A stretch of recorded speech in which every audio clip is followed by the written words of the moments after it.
The most important complication to be considering in patients with polycythemia vera is the risk of thromboembolic disease. And so the two most important risk stratifiers in this disease are age, arbitrarily defined as over 60, and a prior history of a thromboembolic event. Those two will classify patients as high risk. However, it should be considered that patients may have other risk factors for thromboembolic events, and these should also be considered in considering the treatment of these patients. So in a patient who is 58 years old and has not had a prior thromboembolic event, but has poorly controlled diabetes mellitus, hypertension, is a current tobacco user, has a strong family history of thromboembolic disease, these are all factors that the physician should weigh in deciding when to intervene in the disease. And then another factor that has been associated with the risk of thrombosis is actually leukocyte osis, which I actually do think is an important one to consider. I think pathophysiologically it makes sense.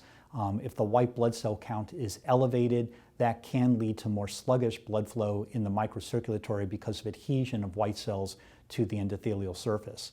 It's interesting to me that in another disease that is characterized by vaso-occlusive events, and that's sickle cell anemia, leukocyte osis has also been associated with an increased risk of painful crises. So the most important complications to consider in polycythemia vera are the thromboembolic events. And these can be major thromboembolic events such as myocardial infarctions, cerebrovascular accidents, pulmonary emboli, unusual thrombotic events such as Budd-Chiari or portal vein thrombosis, mesenteric vein thrombosis, for example. But there could also be microcirculatory events that complicate the disease, such as erythromelalgia, that is often diagnostically and therapeutically evaluated by taking a dose of aspirin. Patients may have migraine headaches, dizziness, auras with their migraine headaches, tinnitus. These are all signs of microcirculatory compromise due to the disease.